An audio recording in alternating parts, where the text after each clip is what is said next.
Welcome to Lesson 1.9 of the Grant Architect course. In the previous lesson, we established the ethical principles and professional standards that should guide grant seeking. In this lesson, we will apply those principles to realistic scenarios that grant professionals commonly encounter.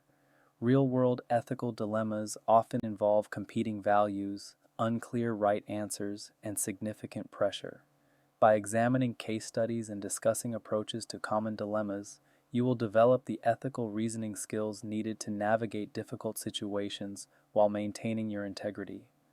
The scenarios in this lesson are composites drawn from common situations in the field, designed to illustrate typical challenges rather than represent specific actual events. Understanding the nature of ethical dilemmas helps you approach them thoughtfully. Ethical dilemmas often involve competing values rather than clear right versus wrong choices. You might face tension between honesty and loyalty to your organization, between following rules and serving clients, or between short-term needs and long-term integrity. Recognizing that multiple legitimate values are in tension helps you think through trade-offs. The right answer is often unclear. If the answer were obvious, it would not be a dilemma. Reasonable people might disagree about the best course of action. This uncertainty does not excuse ethical failure, but it does mean you must exercise judgment rather than simply apply rules. Real consequences follow from your decisions. Your choices affect people, organizations, funding, and ultimately the communities your work serves. Taking ethical decisions seriously means recognizing that they matter. Time pressure complicates ethical reasoning. You may need to decide quickly without the luxury of extended reflection. Building ethical habits and thinking through common scenarios in advance helps you respond well when time is limited. A framework for ethical analysis helps you think through dilemmas systematically. Start by identifying the dilemma clearly. What values or obligations are in tension? What makes this situation difficult? Articulating the conflict helps you understand what you are really deciding.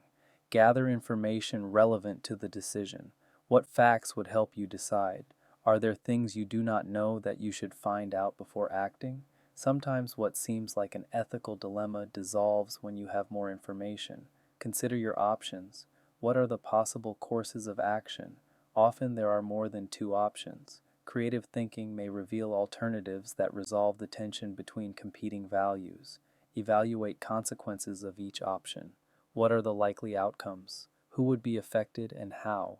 Consider both short-term and long-term consequences, and consequences for all stakeholders, not just yourself or your organization. This framework does not guarantee right answers, but it helps you think through dilemmas more carefully than intuition alone. Let us examine a case study about inflated statistics. Your supervisor asks you to include in a proposal a claim that your organization served 2,000 clients last year. When you check your data systems, you can only document 1,500 clients. Your supervisor insists that the higher number is roughly accurate because your systems do not capture everyone, and the grant is critically important to the organization's budget. The pressure is real. Your organization needs the funding. Your supervisor may be right that your systems undercount. You do not want to seem uncooperative or disloyal. The concern is also real. You cannot verify the claim numbers. If the grant is funded and the funder later asks for documentation, you cannot provide it. You are being asked to include information you cannot confirm as accurate. What do you do? Some considerations. Can you find additional documentation to support the higher number? Can you use accurate numbers with language explaining known data limitations? Can you push back on your supervisor with a reasoned alternative? What are the consequences of including unverifiable numbers versus declining to do so?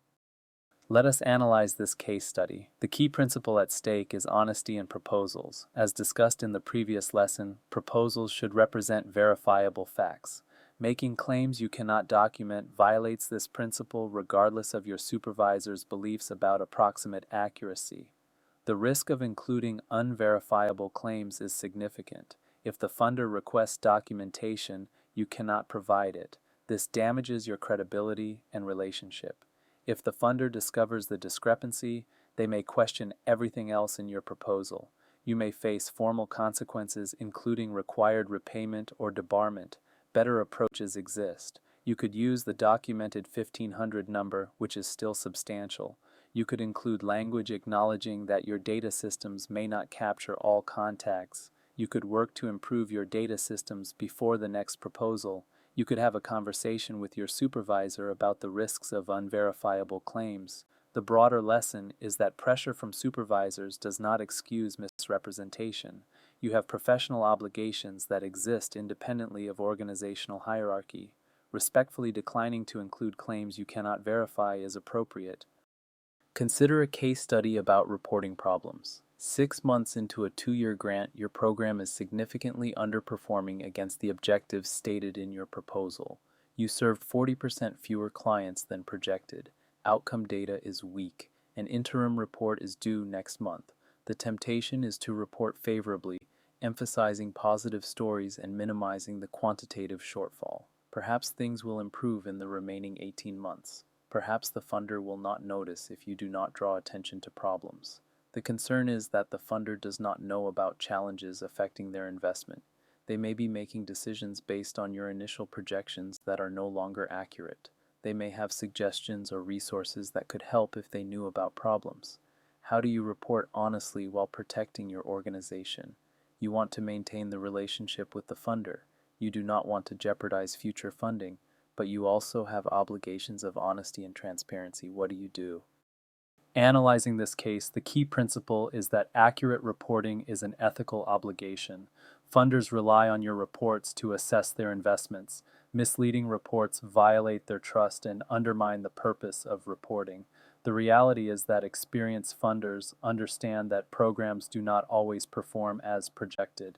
External circumstances change. Assumptions prove incorrect. Challenges emerge. Funders generally respond better to honest acknowledgement of challenges than to discovering concealed problems later.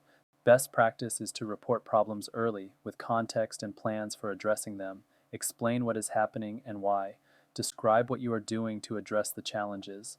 Ask for funder input if appropriate. Most funders appreciate honesty and may offer flexibility, extensions, or modified expectations if you communicate early. The broader lesson is that short-term concealment often creates long-term problems. If you hide underperformance now, the final report becomes more difficult. If the funder discovers the concealment, trust is destroyed. Honest early reporting may be uncomfortable, but typically leads to better outcomes. Consider a case about funder relationships. You are preparing a major proposal, and during a conversation with the program officer, they suggest that your application might be stronger if you included a particular consultant on your team. When you research the consultant, you discover they are a personal friend of the program officer. The pressure is significant. This is a substantial grant opportunity. The program officer's suggestion seems like valuable insider advice. Perhaps the consultant really is well qualified and their involvement would strengthen your proposal. The concern is that this could be inappropriate. Is the program officer trying to steer grant funds to their friend? Would hiring this consultant give you an unfair advantage? Does this constitute a conflict of interest that you should report? How do you respond? You want to maintain a good relationship with the program officer. You want to submit the strongest possible application, but you also want to avoid participating in anything improper.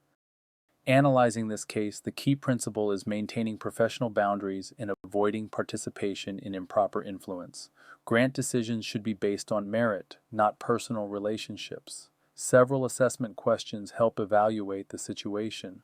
Is the suggestion itself necessarily improper? Program officers sometimes legitimately recommend qualified consultants. Is the consultant genuinely qualified for this work? Would you consider them independently? Does the suggestion feel like helpful advice or inappropriate pressure?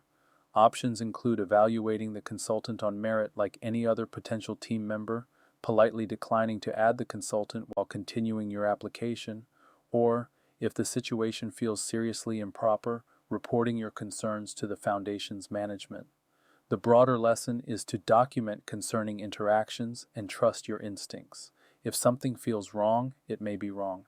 Keep notes of the conversation.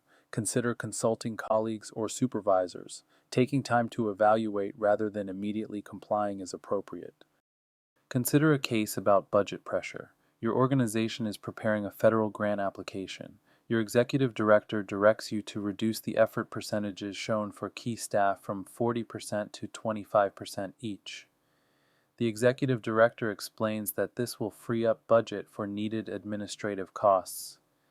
Your organization genuinely needs administrative resources. The pressure is understandable. The concern is that the original effort percentages reflected realistic estimates of how much time staff would spend on this project. Reducing them may not reflect reality. Federal regulations require accurate effort reporting. If staff actually spend 40% of their time on the grant but are budgeted at 25%, this creates compliance problems. How do you balance your organization's genuine need for administrative resources with the requirement for accurate budget representations? What are your options? What are the risks of each approach? Analyzing this case, the key principle is that federal budgets must accurately reflect planned effort. Effort reporting requirements exist precisely to prevent the kind of manipulation your executive director is suggesting. Misrepresenting effort allocations is not just an ethical problem, it is a compliance violation with potentially serious consequences. The risk of effort misrepresentation is significant. Federal auditors specifically look for discrepancies between budgeted and actual effort. If discovered, your organization may face disallowed costs, required repayment, and potential debarment from future federal funding. Better approaches exist for addressing administrative needs. You could negotiate an indirect cost rate that better captures administrative costs. You could look for other cost efficiencies in the budget. You could explain to your executive director the specific compliance risks of the approach they are suggesting. You could explore whether certain administrative costs could be directly charged if properly justified. The broader lesson is that creative budget solutions must still be honest solutions. There are legitimate ways to address administrative funding needs without misrepresenting effort allocations. Consider a case about controversial funders. Your organization serves low-income communities with health education programs. A major corporation has announced a new grant program that aligns perfectly with your work and would fund significant program expansion. However, the corporation's products contribute to the very health problems you are trying to address, and environmental advocates have criticized their manufacturing practices. The pressure is real. The funding would support important programs. Your clients would benefit from expanded services. Turning down significant funding feels like a loss for the communities you serve. The concern is also real. Accepting this grant may appear hypocritical or compromise your credibility with the communities you serve. It may create internal conflict among staff who disagree about accepting the funding. It may align your organization's reputation with a controversial company. How do you evaluate whether to pursue this funding? What factors should you consider? Who should be involved in the decision? Analyzing this case, several key considerations should inform your evaluation. Mission alignment asks whether accepting this funding advances or undermines your mission. Community perception asks how your clients and community partners would view the partnership.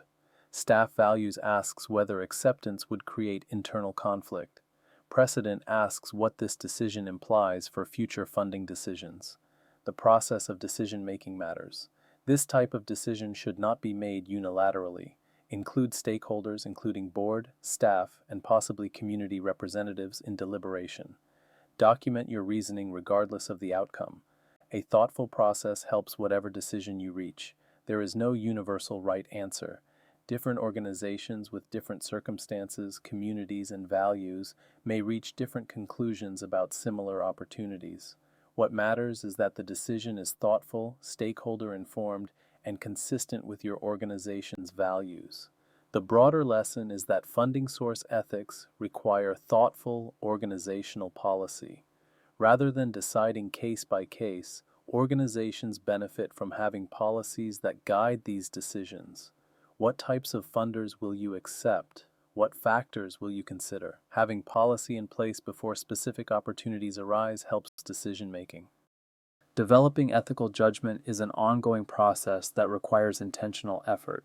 Practice reflection by regularly thinking through ethical scenarios. When you encounter a dilemma or hear about one, work through the analysis even if you are not the decision maker. This practice builds the analytical skills you need when facing your own dilemmas. Seek mentorship from experienced professionals whose ethical judgment you respect. Ask how they have handled difficult situations. Learn from their experience. Having mentors you can consult when facing dilemmas provides valuable perspective. Study cases by reading about ethical challenges others in the field have faced. Professional publications, conference presentations, and ethics case studies all provide material for learning. Understanding how others have navigated difficult situations expands your own repertoire. Build community with peers who can provide perspective on ethical questions. Having trusted colleagues you can consult when facing dilemmas is invaluable. Isolation makes ethical compromise easier. Community provides accountability and support. Let us summarize what we have covered in this lesson on ethical dilemmas and case studies. Real-world ethical dilemmas often involve competing legitimate values and unclear right answers. They require judgment, not just rule following. Recognizing the complexity of ethical situations helps you approach them with appropriate care. A framework for ethical analysis helps you think through dilemmas systematically. Identify the dilemma clearly, gather relevant information, consider possible options, and evaluate consequences of each option. This framework does not guarantee right answers, but helps you think more carefully.